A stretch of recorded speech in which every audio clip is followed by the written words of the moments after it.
Kasi yung property yan, pagpasok mo doon, ang nangyayaring mga batas dyan ay batas ng Amerika.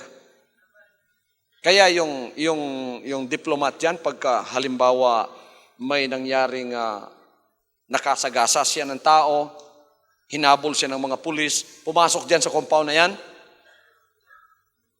hanggang doon na lang sila. Hindi na mangyayari, may immunity na yon ang Amerika na. Pagka pinasok ng mga tao dito yan, kalaban nila ang bansang Amerika. Nang dahilan dyan, magkakagera. Gigerahin tayo ng Amerika dito. Tingnan nyo, Amerika yan, kahit nasa Pilipinas. Sapagkat yan ang karugtong nung kanilang bansa doon dito. Hallelujah. Yung kaharian ng Diyos dito sa lupa, karugtong ng langit yan. Kaya sinabi niya, sino man ang iyong talian dito sa lupa, nakatali sa langit yan.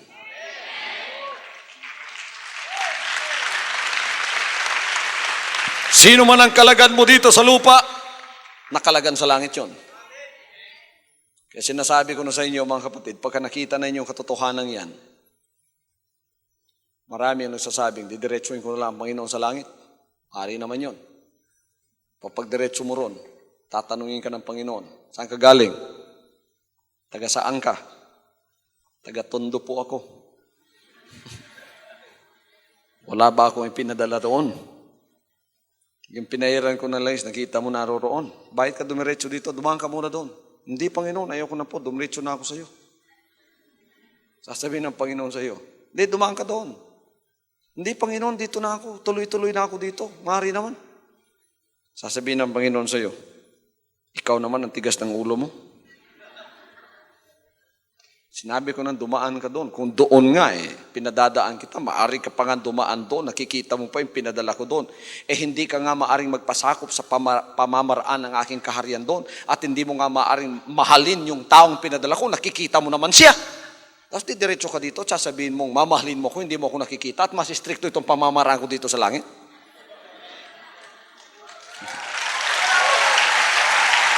Hallelujah. Amen.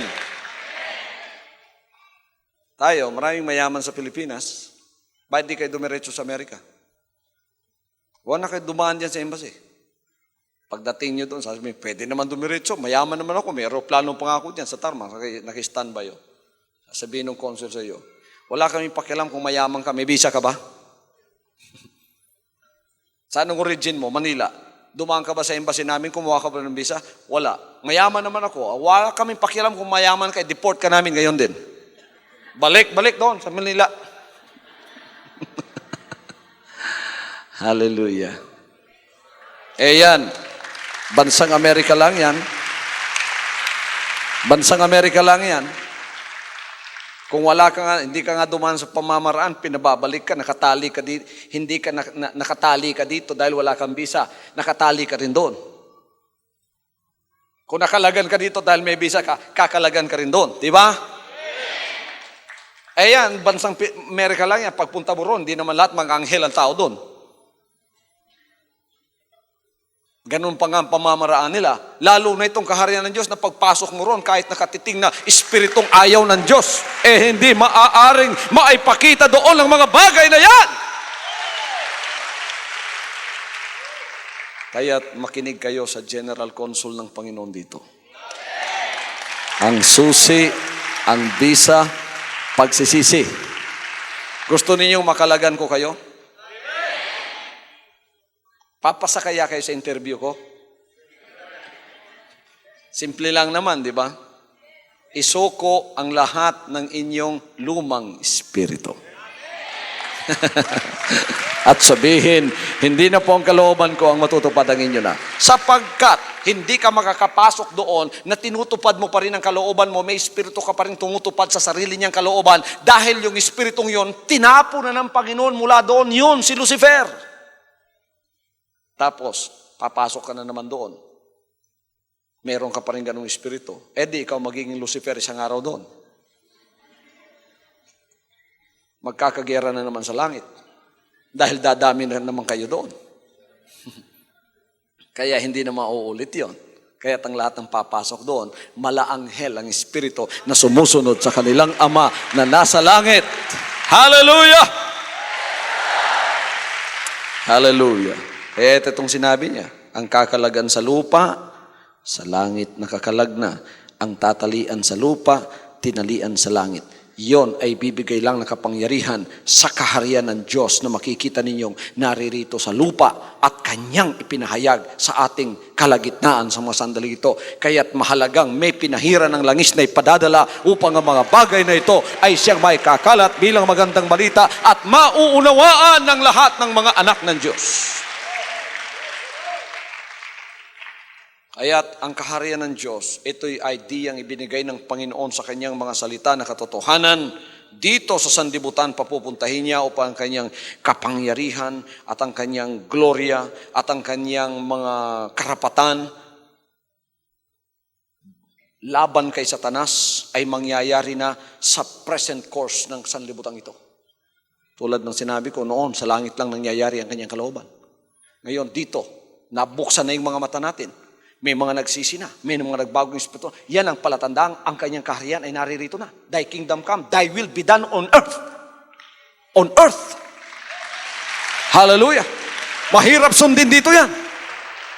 Hindi tayo dapat maging bulag sa mga bagay na yon. Pagka tayo na bulag sa mga bagay na yon, tatawanan lang tayo ni Satanas. At eto nga, ang isang araw, tatayo ang napakarami. Akala nila, ligtas sila. Lord, Lord! Sabi ni Lord, not all that say unto me, Lord, Lord, shall enter into the kingdom of heaven. Ang sumusunod lang. Paano ka makakasunod ang espiritu mo pag suway pa? Pero umawit naman ako ng maraming awitin. Sinabi ng Panginoon, yan. Umawit naman ako, Lord. Hindi kita kilala. Nagpropesya naman ako, Lord. Hindi kita kilala. Kasi ang tinitingnan niya ang espiritu mo. Kung nagbago na ba? Kung nagsisi na ba? Yan ang pinakamahalaga. At yan ang ating nakita sa mga sandali ito. Yung kaharian ng Diyos, this is an assertion of divine power in action. God is beginning His spiritual rule on earth in the hearts and minds among His people. Nagpapasimula na siya. Kaya na-convert niya una-una yung espiritu natin at ang pag-iisip natin. At diyan siya magpapasimulang maghari sa bawat isa sa atin. Siya'y darating sa mundong ito na kasama ang kapangyarihan. Pero huwag nating isipin ang kapangyarihan ito ay material na kapangyarihan, political na kapangyarihan, pero ito'y spiritual na kapangyarihan na ating pinag-uusapan sa mga sandaling ito. You remember, the kingdom is not a religio-political theocracy. Spiritual po ang ating kaharian na nagmumula sa Kanya, na ina-assert ang Kanyang kapangyarihan laban kay Satanas na siyang naghahari sa mga tao sa mga sandaling ito. It's not a matter of social or political dominion over the kingdom of this world that is in concern here. God does not intend at this time to redeem and reform the world through social or political activism. He does not intend at this time to do that. Or He does not intend to reform the world through violent action or through a violent revolution. Hindi po ganyan ang Panginoon. Hindi po ganyan ang kanyang plano. The world throughout this age will remain an enemy of God and His people. Itong sanlibutan ngayon na pinaghaharian ng Satanas, mananatili itong kaaway ng mga anak ng Diyos. Ngunit, sa kalagitnaan ng makasalanang sanlibutan itong gumagawa sa kanilang sariling kalooban dahil ang namanan ng Espiritu galing sa kanilang Ama, hindi lang nila alam. Sa kalagitnaan ng mga taong makasalanan, lilitaw ang kaharian ng Ama sa langit. Mga taong sumusunod sa Kanyang kalooban. Mga taong sumusunod sa Kanyang kalooban na may bagong Espiritu. Tayo, nagpasimula na. nung pinadala ng Diyos ang ministering ito, ito po ang dahilan kung bakit ang inyong pastor ay pinadala at pinahiran niya ng kanyang langis. Hindi upang ako'y maging pogi sa lahat ng tao, hindi upang ako'y yumaman, hindi upang ako'y maging sikat. Hindi po yan ang kanyang purpose. Bakit niya ako pinahiran ng langis? Ako'y pinahiran niya ng langis upang ipadala na ipataas ang pangalang yan, ang kanyang kaharian makilala at makita siya na maging hari ng mga hari ng lahat ng mga anak niya. Magiging hari lamang siya pag kayong naghahari-haring espiritu na galing kay Satanas, isinuko na natin at tunay ng kanyang espiritu ang papasa sa atin at siya ang kikilala ng hari dahil susundin natin ang kanyang mga batas na walang iba kundi ang kanyang salita at ang kanyang mga kalooban. Hallelujah. Pagdating na nung physical reign ng ating Ama dito sa langit, yon na ang pagtatapos ng lahat ng bagay. You will see the landscape of this world will then change. Politically and religiously, it will change. Pagdating na nung panahong yon. Pero ngayon, ang paghahari niya, spiritual na paghahari sa ating buhay. The governments will be the same. Ang lahat ng makikita nyo will be the same. Sabi niya, pabayaan muna ninyo, iyang lahat ay tumubo, iyang lahat ay magpatuloy hanggang sa pagdarating na ng ani at ang mga anghel ay bibitiwan at ang lahat ng itinanim ng dyablo ay tatabi at ang mga buti lamang na anak ng kaharian ang siyang titipunin at papapasukin sa kanyang kaharian. The breaking into the world with divine power involves. In the kingdom, eto na nakikita natin, pumasok na siya sa sanlibutan itong makasalanan sa pamamagitan ng kanyang makalangit na kapangyarihan at ang spiritual power na ito nagpasimula na sa atin at sinira na ng ating Panginoon Diyos ang paghahari ni Satanas sa ating mga buhay. Pero ninyo, nung tayo nagsisit, sinurrender natin yung espiritong yun. Hindi galing sa Diyos yun. Yun ang espiritong nagtuturo sa atin ng kasalanan. Surrender natin yun. Hindi na mangyayari ang kalooban ni Satanas sa ating buhay ngayon. Dahil ang kalooban na ng Diyos ang ating hinahanap at yan ang ating sinusunod araw-araw. So, sinira na ng Diyos ang paghahari at dominion ni Satanas sa ating mga buhay. Ayon nga sa Matthew 12:28, itong kanyang sinabi. But if I cast out devils by the Spirit of God, then the kingdom of God is come unto you. Kung ako'y nakapagpalabas ng demonyo sa kamay ng Diyos, ang kaharian ng Diyos ay naparito na nga sa inyo. Yung mga espiritong nakapagsisi, lumabas na yung espiritong masama sa inyo ngayon, iyon ang inyong kasariling kalooban, masamang espiritu yon. Ang kalooban ng Diyos ang susundin natin ngayon. Sino nangako na ang kalooban na ng Diyos ang susundin? Kala ninyo mga kapatid, masaya ako ngayon. Bakit? Kasi noon, pagka sinabi kong noong ako pa lang mag-isa, sinabi kong ang lahat ng sumuko sa Panginoon at sinabing mula ngayon ang inyong kalooban, Panginoon, nang susundin, itaas ang kamay. Ako lang mag-isang nagtataas ng kamay. Ang lungkot-lungkot ko noon. Ako lang isang nakakaalam noon eh.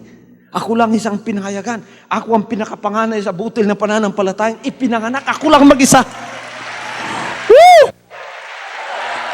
Pero ngayon, kahit saan ako pumunta sa buong Pilipinas, pag sinabi kong meron na bang mga anak dito na sumuko sa kanilang espiritu, itinapon yung makalumang espiritu ng kasalanan at nagsisi at nagsabing, mula ngayon, Panginoon, ang inyo na pong kalooban ng aking susundin, hindi ng sakin. Napakarami ng mga kamay na tulad ninyo, kaya't ako po ay masaya! Sapagkat nangyayari na ang kalooban ng Diyos dito sa mundong ito. Kaya't kung lumalaganap ang kaharian at ang magandang balita ay natatanggap ng mga anak ng Diyos at napakarami ng mga nagsisisi, isang taong magsisisi, sira na ang kaharian ni Satanas sa buhay niya. At nagpasimula na ang kaharian ni Jesus Christ na makapangyarihan sa kanyang buhay. Hallelujah! Ngayon, lumalaganap, hanggang ang lahat ng syudad sa Pilipinas ay malaganapan ng spiritual, makalangit na kapangyarihan yan ng pagsisisi at ang lahat ay mabigyan na ng isang bagong espiritu. Then truly, the Philippines can be great again! Hallelujah! Kaya dito, hindi na tayo nakikipag-away sa iba. Noon, ang hilig-hilig ko talaga sa debate. Naku, wala akong pinalalampas. Wala akong pinalalampas. Gustong-gusto naman ni Satanas yun. Sabi niya, okay, mag-away kayo. Sige, hanggang gusto ninyo. Huwag lang kayong susunod. Huwag lang kayong magsisisi. Pagawayan ninyong lahat yung mga salita ko riyan. At magpataasan kayo ng ihi kung sinong mga magagaling sa inyo. Actually, yung debate, pataasan ng ihi yan. Kaya gusto mong talunin yung kadebate mo para ikaw ang matanghal na pinakamagaling na lalaki sa buong sanlibutan. Ngayon, mga kapatid, ang pinakamagaling na tao, yung nakapagsisi. At ang pinakahari at pinakamagaling ay si Jesus Christ. Hallelujah! Purihin ang kanyang pangalan, itaas ang kanyang pangalan, at ang kanyang kaharian naway lumaganap sa buong sanlibutan.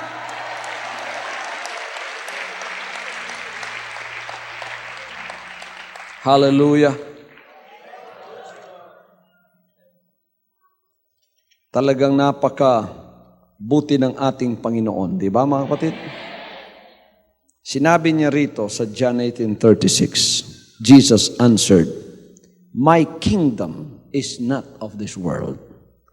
If my kingdom were of this world, then would my servants fight, that I should not be delivered to the Jews. But now is my kingdom not from hence." Nakita niyo doon? My kingdom is not of this world. Hindi siya kamukha ng mga kaharian sa sanlibutan. Hindi niya sinabing, my kingdom is not of this earth. My kingdom is not of this world. The earth is the creation of God. The world is the creation of Satan. Hindi siya katulad ng mga kaharian dyan. Mga religion, politika, lahat, kaharian ng tao yan. Kanilang kalooban ang sinusunod. Pero ang kaharian ng Diyos, ang kalooban niya ang nasusunod. Hindi nagpasimula dito yan. It's not of this world. Amen? It's not of this world. It's from heaven. Niyang pinababa niya dito sa earth na ito, Thy kingdom come, Thy will be done on earth, dito. Hindi original dito yan. Doon nagpasimula yan. Pinababa rito. At yan ang dapat pasukin ng tao para maligtas. Kasi ang galing doon sa langit, ang may karapatan lamang bumalik sa langit. Relihiyon, dito ginawa yan sa kasalimutan ito. Kaya't mananatili dito yan. Hindi yan, pag-rapture. May dadalhin ba kayong karatula? Dadala ba kayo ng karatula?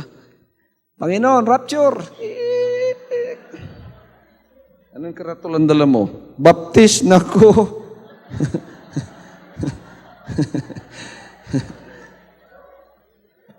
Dala-dala mo pa yung karatula mo. Yung religious affiliation mo, dala-dala mo pa. Nakakabit ka sa kamay ng Panginoon, nakasipit ba yung karatula mo diyan? Pagtingin, ano yan? Mormor. No? Wala yan.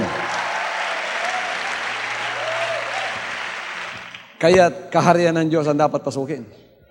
Yan naman ang tinuro talaga ng banal na kasulatan. Amen?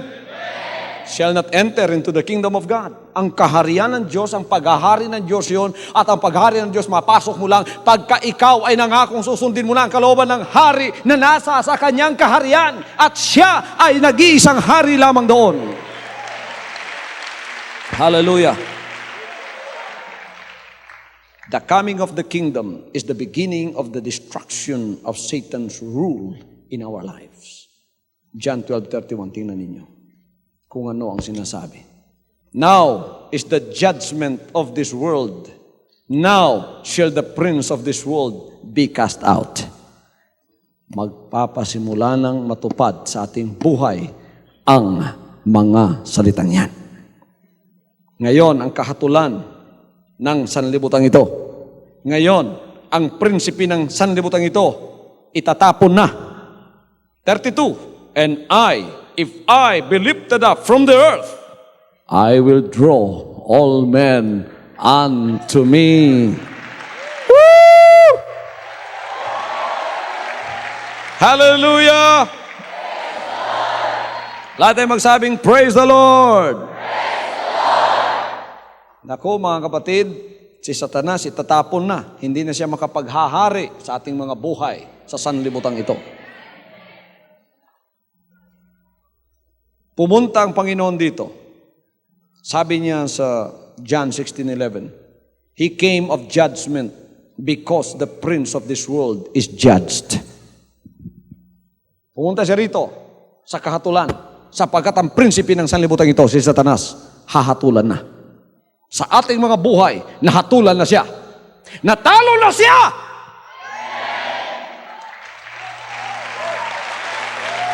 Dumating na ang verdict. Natalo na siya. May mga tao na ngayon willingly to surrender everything in their lives for the will of God.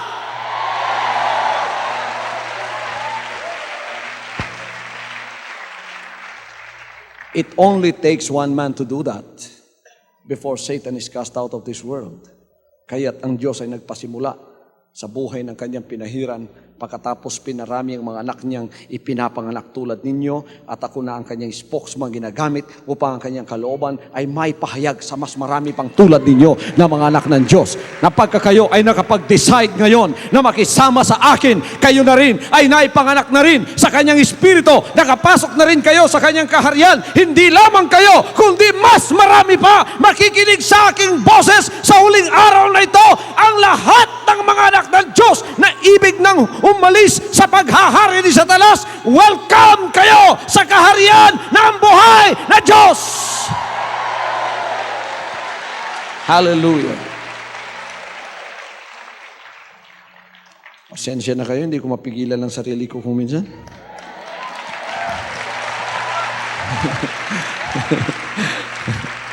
Sapagkat I'm sick and tired of seeing Satan's will is done in the lives of the children of God. Sawang-sawa na ako sa pakikinig at paningin na si Satanas palagi ang kanyang kalooban ang nangyayari. Tingnan ninyo dito sa buong sanlibutan ito. Pagka nagbukas ka ng TV, pagka na tumingin ka sa mga billboard, mga dyaryo, hindi mabili ang sine kung walang malaswa. Kung walang putukan, kung walang patayan, kung walang malaswang nakaganong babae. Hindi mabili. Puro kalooban na lang ni Satanas ang nangyayari sa sanlibutan ito. At ito ang hinahanap ng espiritu ng tao. Unang-una, hindi yung laman nilang naghahanap. Kasi yung lamang yun, walang kapangyarihan kung walang espiritu nasa loob, di ba? Yung espiritong yun, ang pagkain niya, ganun. Laman, bisyo,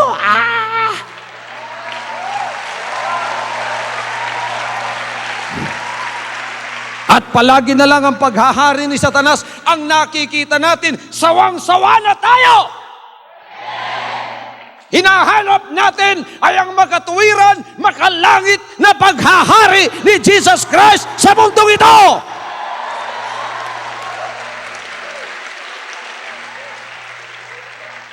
At ito na nga ang kanyang paraan ngayon. Ang paraan niya talagang paalisin muna yung espiritu dyan. Pagka ang tao nagbago ng kanyang espiritu, lahat sa kanyang kapalibutan ay magbabago na. At makikita mo na ang kalwalhatian ng Diyos sa kanyang buhay. Hallelujah! At ang iyong hahanapin na, yung mga magagandang bagay na nagmumula sa kanya, ang katwiran niya. Hindi sinasabing pagka ikaw ay nasa karenders, magiging bakla ka na. Para ka ng binabae. Lalo kang magiging matapang sa paggawa ng mga mabubuting bagay. Hallelujah! Lalo tayong maging matapang sa pangangaral ng magandang balita sa buong sanlibutan. Lalong mawawala ang gyera. Di kung lahat ng tao nagsising tulad natin, wala nang gyera, di ba? Makikipaghamok pa ba tayo?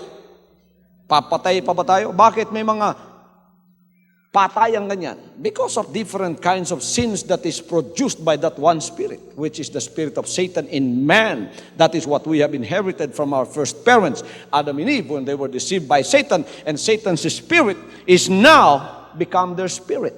And then they produced, and they multiplied. Laman, dumarami. Kahit gaano pa karami, ang espiritu iisa lang, espiritong makasalanan. Salamat sa Diyos. At ngayon nagpasimula na ang makalangit na paghari ng Diyos sa ating mga buhay. Hallelujah! Kaya, kayo mga tagapanood, pasensya na kayo kung minsan, sapagkat talagang nafe-feel ko yung kapangyarihan ng Panginoon.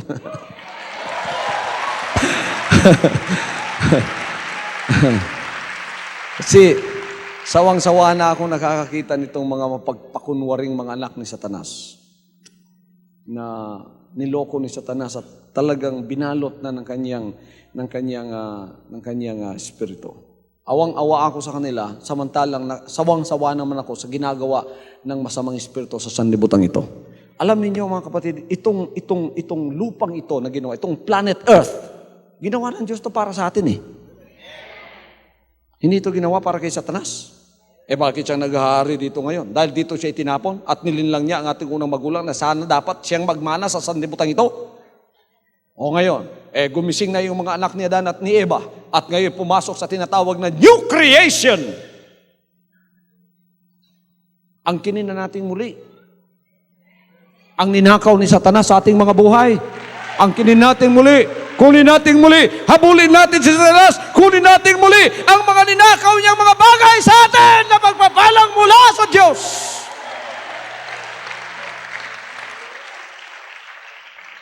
This is also the beginning of humanity's deliverance from the demonic powers and from sin. Ito na ang pasimula na kayo ay makakawala na sa paghahari ng mga masasamang espiritu at ng kasalanan. At ngayon, bibigyan na kayo ng kapangyarihang makagawa ng mga milagro sa inyong mga buhay sapagkat ang inyong Ama ay puno ng kababalaghan.